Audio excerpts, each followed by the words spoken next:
Morning, everybody. Morning. Right, here we go. Right. Up you go, Rob.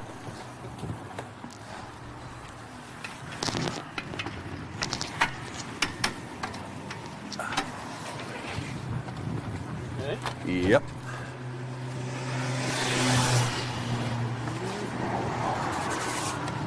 Pass those down. We're going to take out our Yep. old Rachel Reeves ones first. Absolutely. There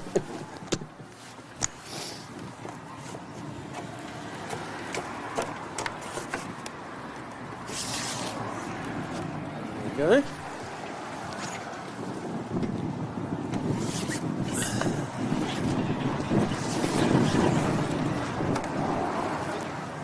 Fantastic. Thank you.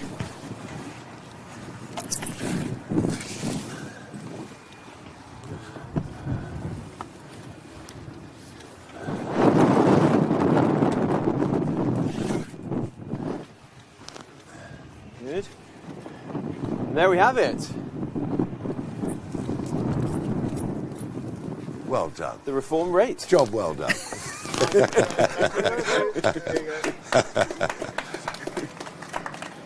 Fantastic. Okay. Yeah, sure. Yeah. Yeah.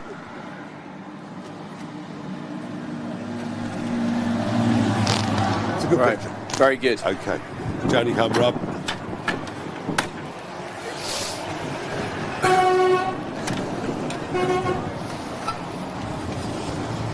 Okay. Right. Off we go. Okay. Well, good morning, everybody. And I tell you what, isn't Jenrick good at that? I mean, he I found my role in life. Well, I think this is probably it. Absolutely. No, I mean, we obviously are campaigning very, very hard. There are two issues here. One is the price of crude oil, but the other, of course, is the levy. And the way we sneakily do tax in this country means there's about 6p going on a litre of petrol staged over the course of the next few months. And this is just about the last time this should happen. The cost of living is really impacting. And part of the problem is that these taxes are put on by politicians who don't fill up their own cars or who ride bicycles in North London. A total lack of understanding, particularly for those that need their cars, their vans for work.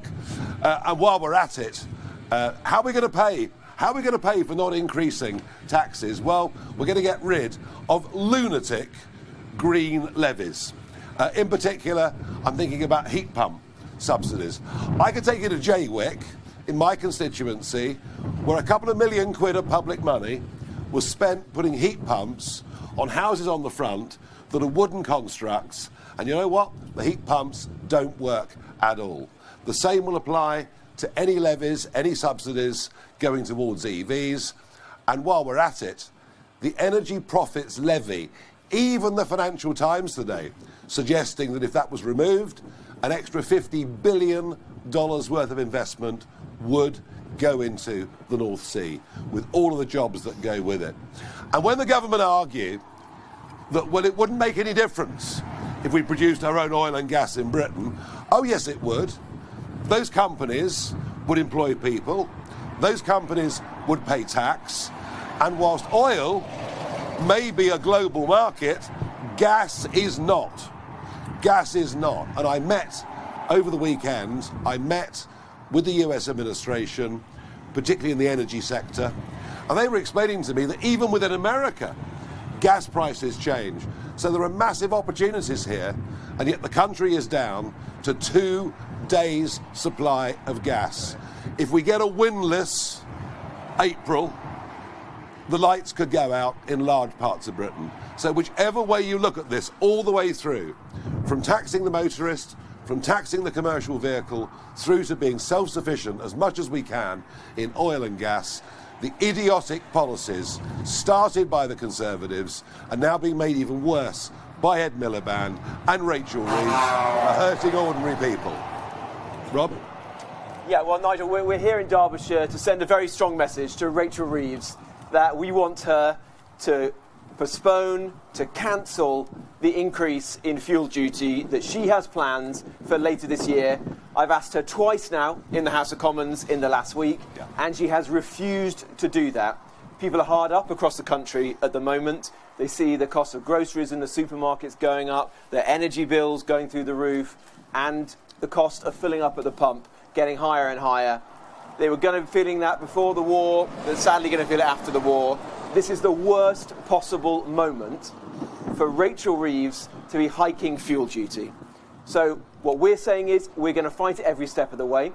We're going to put as much pressure as we possibly can on her to U-turn, and for this to be the 18th. Well, they're quite good at U-turning, aren't they? So you never know.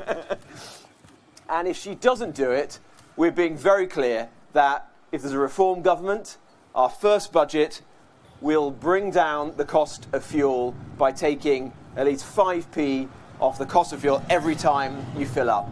And just to underline the point that Nigel made, we were very clear a few weeks ago that we're going to be careful with your money. We're not going to say that we're going to reduce taxes without explaining where it's going to come from.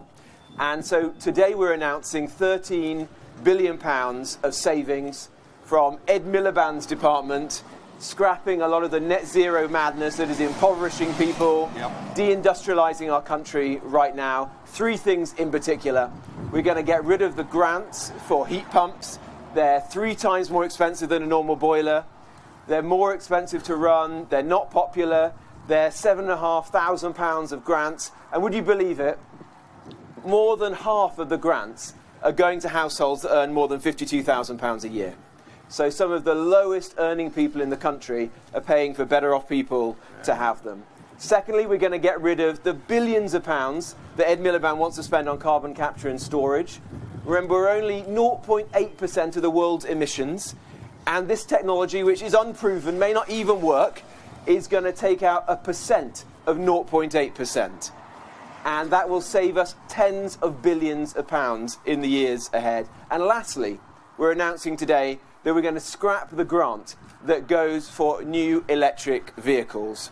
We're not going to ban people from buying petrol, diesel cars. You can buy whatever car you want under a reform government, and we're going to save billions of pounds by doing that. And all of that money is going to help us to manage the public finances more responsibly and bring down people's bills and cut their taxes. This is just the beginning of the work that we're going to be doing in the weeks and months ahead to bear down on the cost of living, to lighten the load on people across the country who are finding life incredibly difficult at the moment.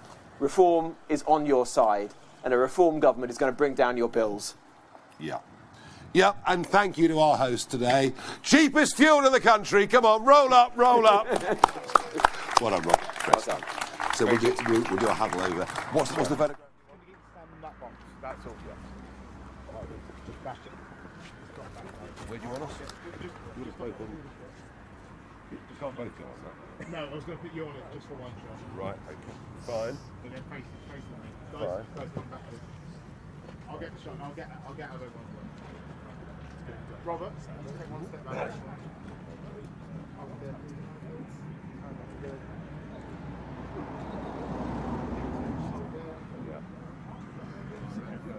Right, get out of the way. You both get on this one, Rob. It might give them a bit of an angle. Yeah. You've got leather soles on.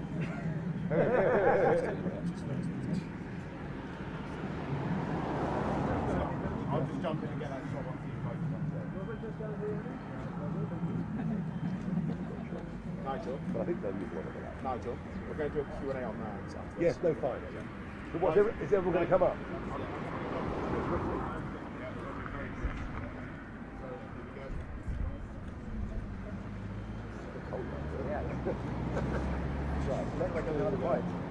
Right. Sorry, Dan, Ed, you'll do Q&A now. No, I'll microphone pass round, so you got that. Fine, okay, so...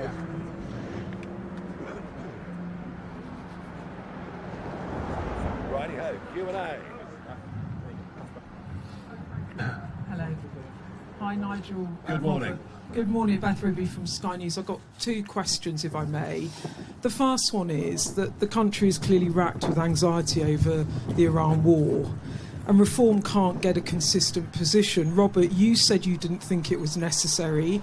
for the UK to join the bombing. But Nigel, you said we should do all we can to support US military action.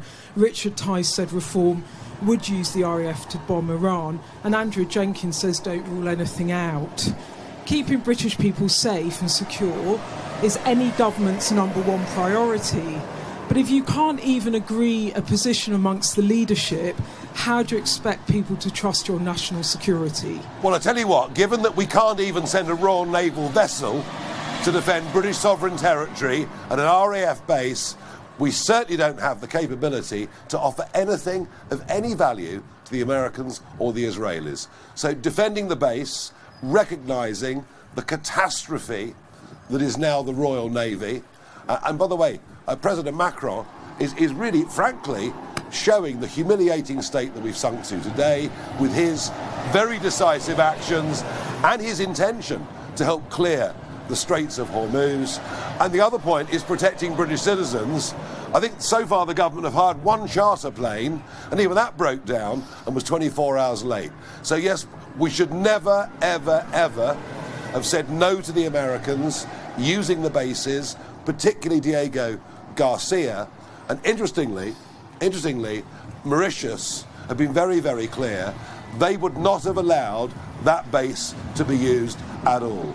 So there are differing opinions as to whether we should physically join the attacks. I, as leader, am saying to you, if we can't even defend Cyprus, let's not get ourselves involved in another foreign war. My question then is, what is Reform's position? Because you two have said... I've just told you what the position is. We cannot get involved directly in another foreign war. We don't have a navy. We can't even defend our own military base in Cyprus. And just secondly, and thank you for answering that so comprehensively, you're pledging to cut fuel duty and pressing the government to do so, but you also pledged, or some of your candidates did, to cut council tax when they were trying to win elections at local level, and that's gone up. So how can anyone trust anything you say? Wrong.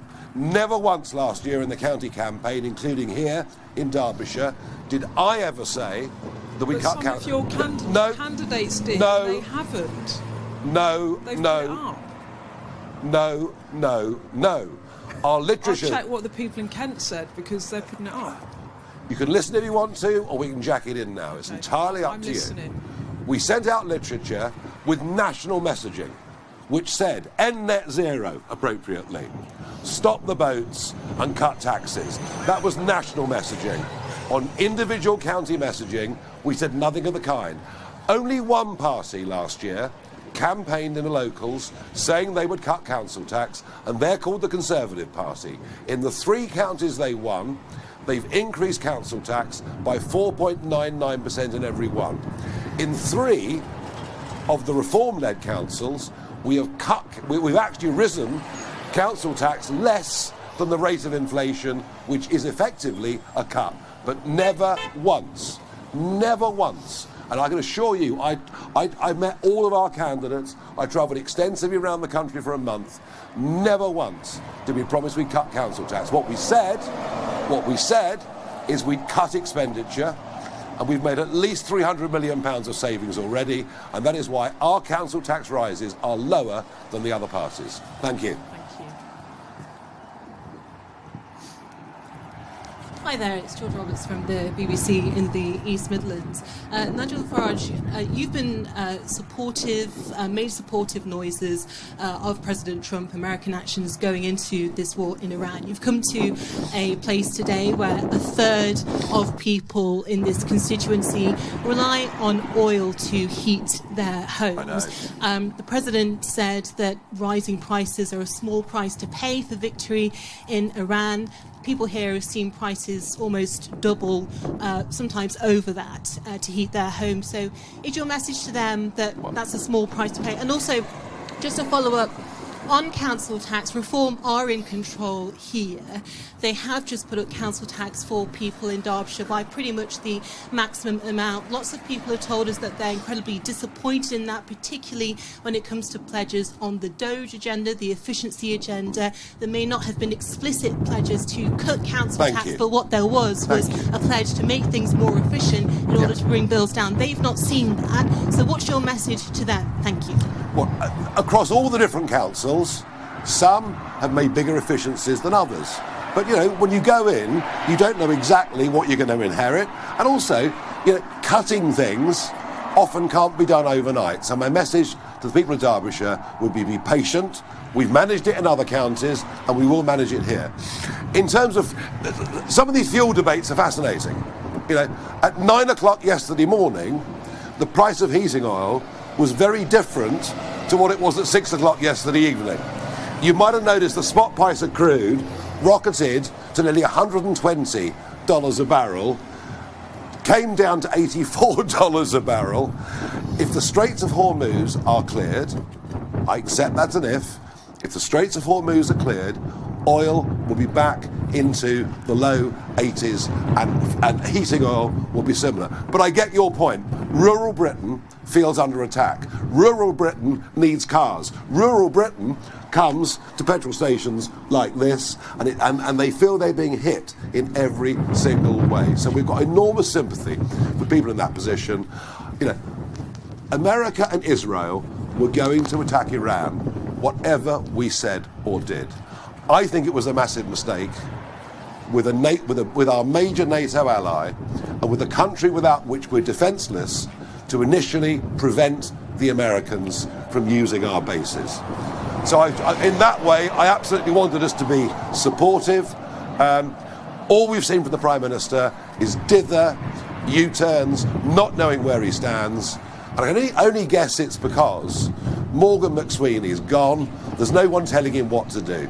We're very, very clear that what this has highlighted to us is 14 years of running down our armed forces to the point at which the French are sending more naval vessels than we even possess. So there are some very big lessons for us to learn as a country. Thank you very much. I just say on heating oil, I was in the House of Commons yesterday when Rachel Reeves came to make a statement on the cost of living, and she had absolutely nothing to offer people at all on any of these challenges. And we're here today to send a very strong message to her on one of the things that people in rural Britain definitely care about, which is the cost of filling up. In Derbyshire, there'll be parents driving long distance to send their kids to school, care workers going house to house on big distances. I even heard somebody on the radio the other day who said that she wasn't able to do her chemotherapy treatment because she was worried about the cost of filling up. Well, we want Rachel Reeves to take one good step in the right direction and say she's not going to proceed with this hike in fuel duty. If she doesn't, then we're going to take action ourselves under Reform government. And just to back up what Nigel said on councils, look, these Reform councils have only been in office for 9 or 10 months, and already Reform councils are increasing taxes less than long-established Labour and Conservative councils. So I don't think that's a bad start at all, actually. They have found savings. They are managing councils, on average, more efficiently than others elsewhere in the country, and I'm sure there'll be more to come in the years ahead. Will Godley, GB News. If I could ask two questions, if that's okay. Firstly, to you, Mr. Farage. We're here because you're tackling the cost of rising fuel prices that have been rising as a result of the war in Iran, the war that you've been very supportive of, despite the fact we saw yesterday YouGov polling suggesting the majority of Brits oppose what's happening in the Middle East. So how can the British people today really believe you when you say reforms on their side, when you're supporting a war pushing up the price of petrol? And if I could ask Mr. Jenrick a question, the last time oil prices were as high as they are, Liz Truss was in government, you were in her government, and they introduced the energy price guarantee. Is that something a Reform government would introduce, or can you rule that out today? Yeah, whether we have wars in Ukraine, whether we have the Americans and the Israelis attacking Iran, are events way beyond our control. Way beyond our control.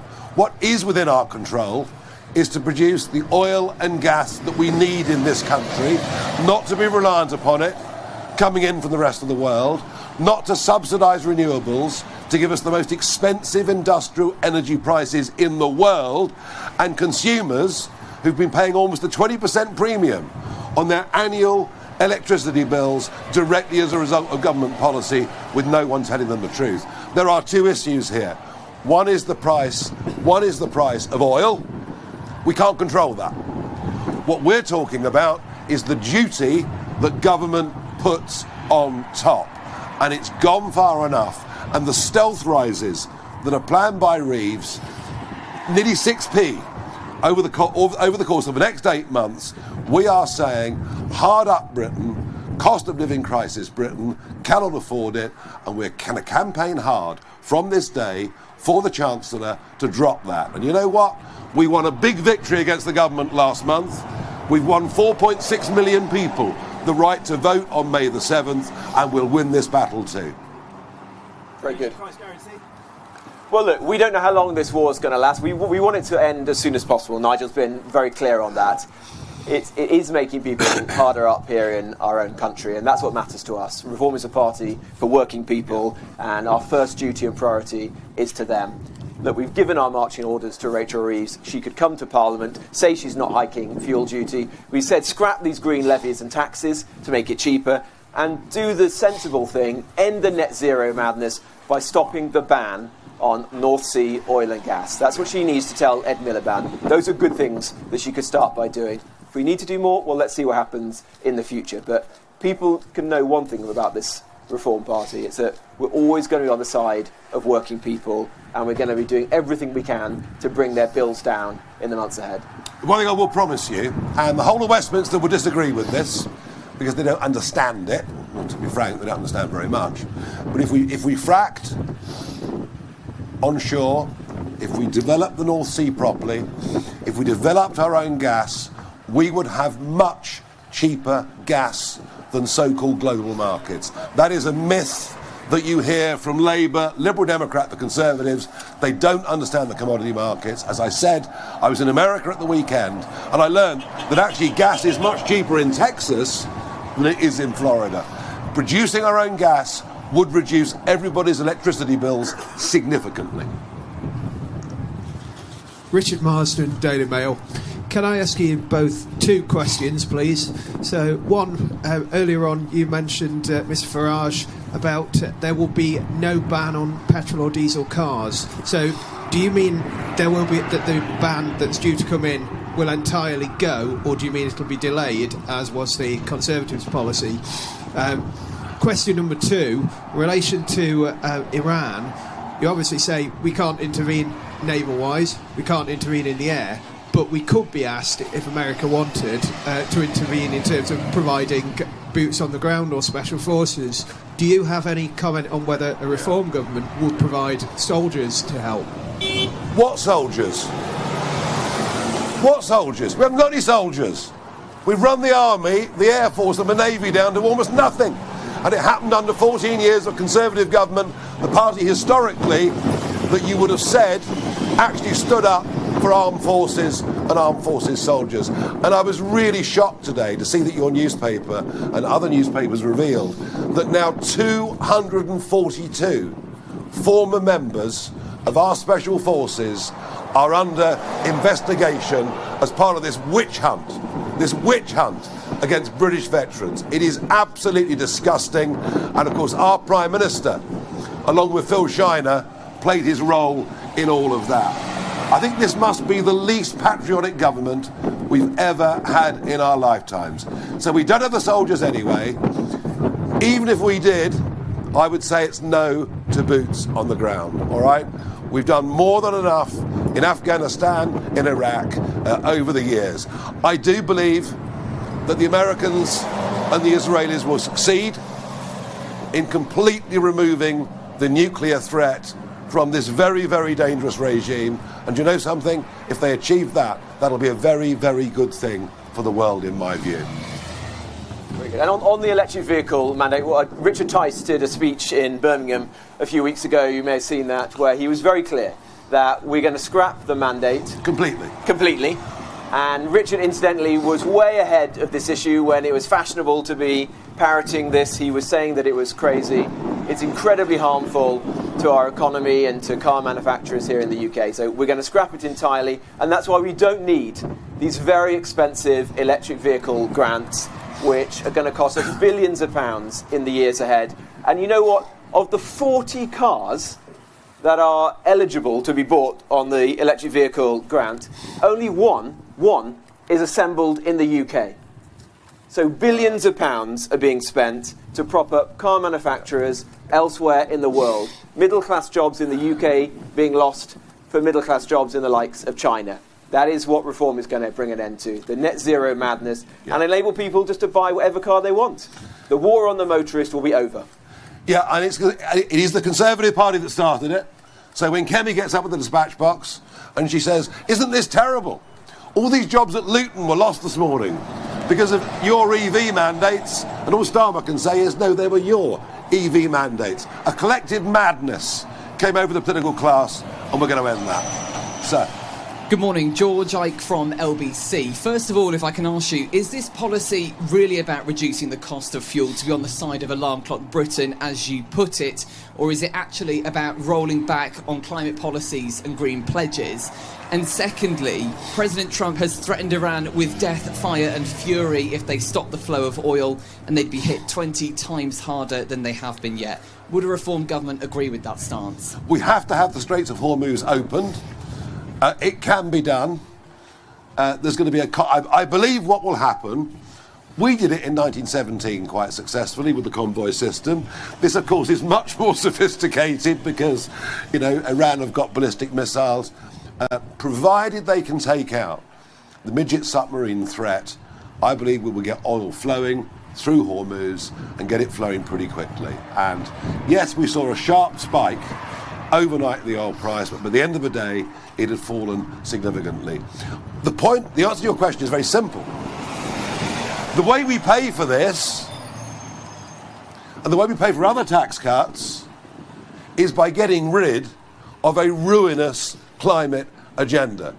The net zero department, going to cost us tens of billions, as Rob laid out a moment ago, over the next few years. We are going to get rid of that. We're going to start producing our own gas. We're going to have cheaper electricity and give this country a chance to begin reindustrialization. You know, we've reduced carbon emissions more than any other Western country, 50% since 1990, but we haven't really. We've closed down steel plants. We've closed down refining. We've closed down plastics. We've closed down chemicals. We've closed down cement making, brick making. It's all gone to India and the other side of the world. And then guess what? The products all get shipped back here. All we've done is to export CO2 production. It's lunacy. And look, we said a few weeks ago that we're going to be careful with your money. We're not going to make promises on tax and spend without having very carefully thought them through. We've seen where that goes in the past. We saw that with Liz Truss and the mini budget. Rachel Reeves, before the general election, said 6 billion of tax rises. It's now 68 or 70 billion and rising. More to come, no doubt, in the autumn.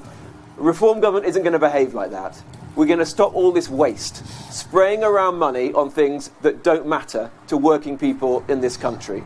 And Ed Miliband is the worst offender.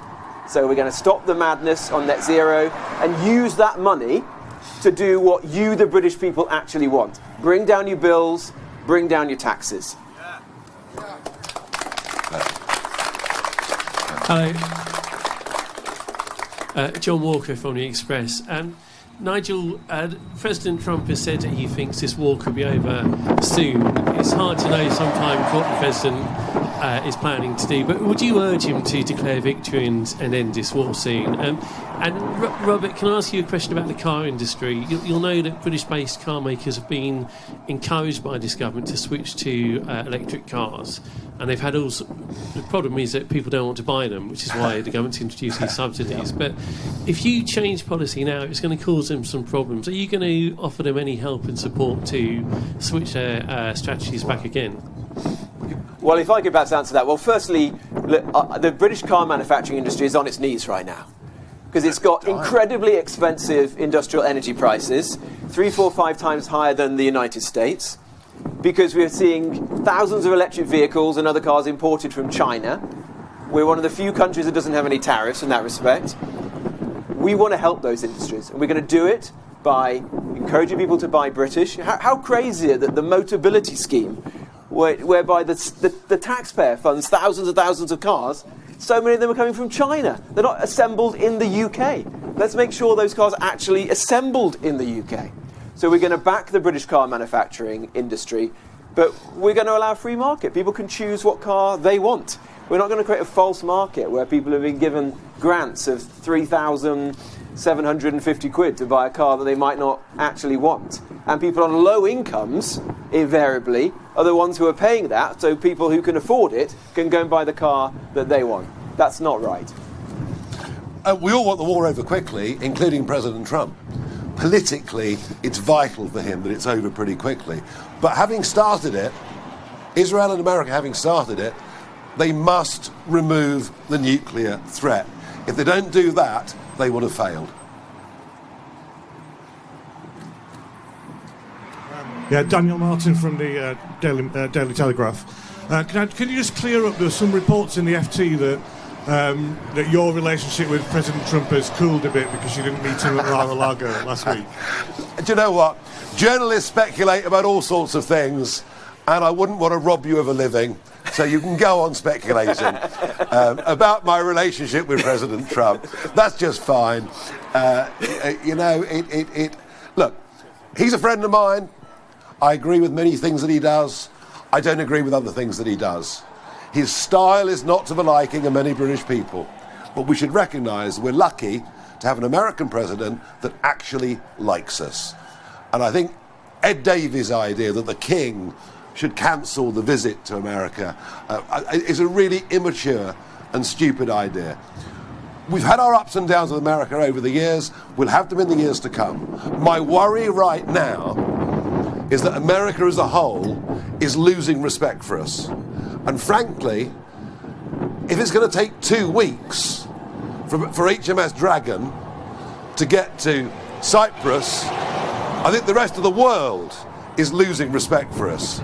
So it's about time we started respecting ourselves, getting a government that was patriotic, put our British forces first, ended this witch hunt against ex-servicemen, make sure our veterans aren't sleeping rough on the streets whilst young men who come by dinghy are put in 4-star hotels, and a complete change of approach. That's what we're calling for. Thank you. Nehal Gohil from The Guardian. I have 2 questions. First for Farage. The war in Iran will impact the bills of millions across the UK. Members of your party have said the UK should join the bombing. How will you be able to help British people dealing with increasing bills when you are backing the war? And to Jenrick, you talk about net zero madness, but you previously supported net zero under the Conservatives. Why have you changed your mind? Look, the point about this is, we didn't start the war. We didn't start the Ukraine war. We didn't start this war. There are events that happen in the world that are beyond our control. But what we can do is to make sure we're in a position to withstand shocks. For a country to be down to 2 days of gas supplies shows incompetence on a level that is absolutely astonishing. And let me tell you something. If this time next week the Straits of Hormuz are flowing freely, the oil price will be back to where it was before the war started. And as regards net zero, well, I think I was the first or the second after Jacob Rees-Mogg in the Conservative Party to say that net zero 2050 was a complete fantasy. It was never going to be achieved, that it was impoverishing our country and deindustrialising what little remains of our heavy industry right now. It was a terrible mistake.